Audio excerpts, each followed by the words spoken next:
Hey guys, this is Fate at Diablo3StrategyGuide.com. Today I'm going to be bringing you another build breakdown about a wizard build. And so this build is the Critical Mass Wicked Wind build, and it's been a really unique and fun way to play the wizard that really hadn't been explored in kind of the first month or so of gameplay. Kind of people had initially gone with more of the Blizzard Hydra build as well as the Arcane Orb Venom Hydra build, and this is very different way to play.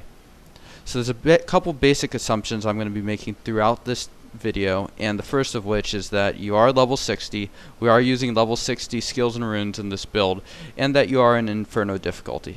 By now I'd imagine that most serious players are at this level or at this point, so hopefully you are there, as we will be using those skills and runes.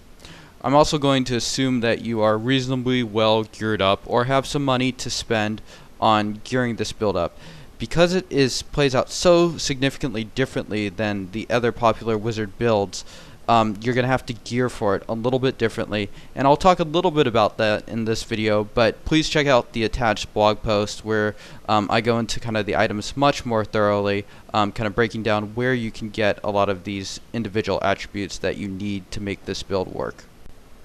So here's a couple different strengths of the build, and the first of which, it has really great crowd control, especially compared to kind of some of these Arcane Orb based builds, and unlike most of the other builds, you don't actually need to kite.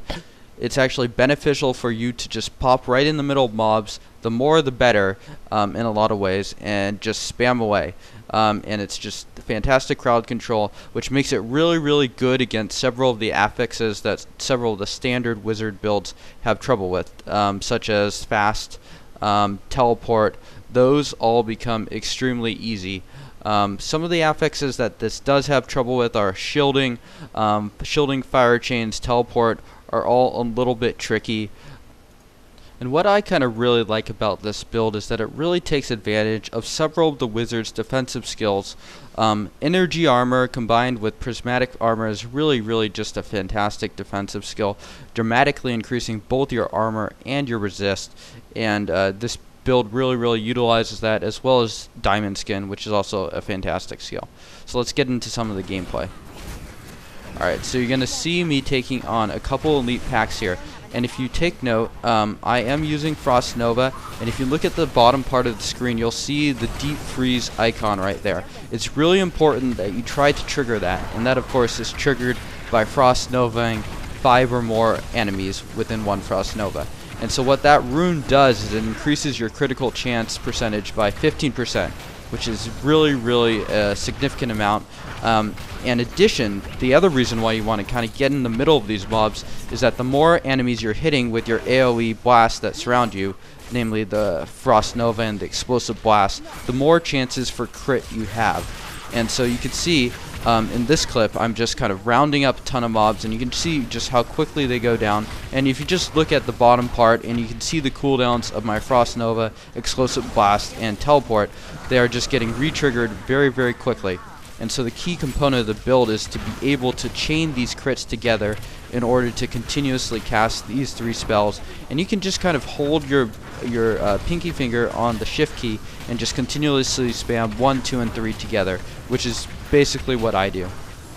The other spell that rounds out this combination is the Wicked Wind ability, which you're going to also want to be casting constantly.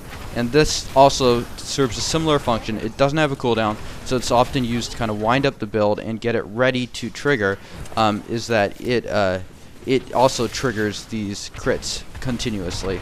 And Wicked Wind, the reason why you choose that rune is because it stands in place, and it basically gives you a better chance to hit enemies repeatedly, especially considering that enemies you're probably going to be hitting will be held in place because of your Frost Nova. And kind of gearing for this build is a little bit different, as I've talked about earlier. Kind of the most important things to do are to gear for attack speed and critical chance, and you're also going to want to make sure your weapon has a reasonable attack speed.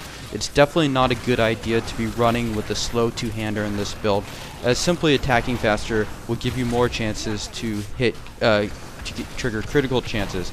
Kind of the luxury stat that you want to gear for in the super late game is critical damage, because you're hitting with critical chance so often. The critical damage will just, of course, add a significant amount of DPS. But you're going to want to make sure that you really get those critical chance points to about 30 to 35% at the bare minimum. And then when you trigger the deep freeze, that'll push you up around the 50% range, which is kind of a good place to be as far as this build goes. Alright, so that concludes our build breakdown. So I hope you guys enjoyed it. Again, I recommend that you try this build out because it is so non-conventional and not very standard. You can gear it up relatively cheaply. You're going to end up sacrificing a little bit of display DPS in order to get these critical chance and attack speed metrics, but it's really important that you do gear for those things if you are going to do this build. So again, please check out our site at www.diablo3strategyguide.com, as well as check out the corresponding blog post for this, as it really covers a lot of the spots that I can't cover too in depth in video. Thank you for watching.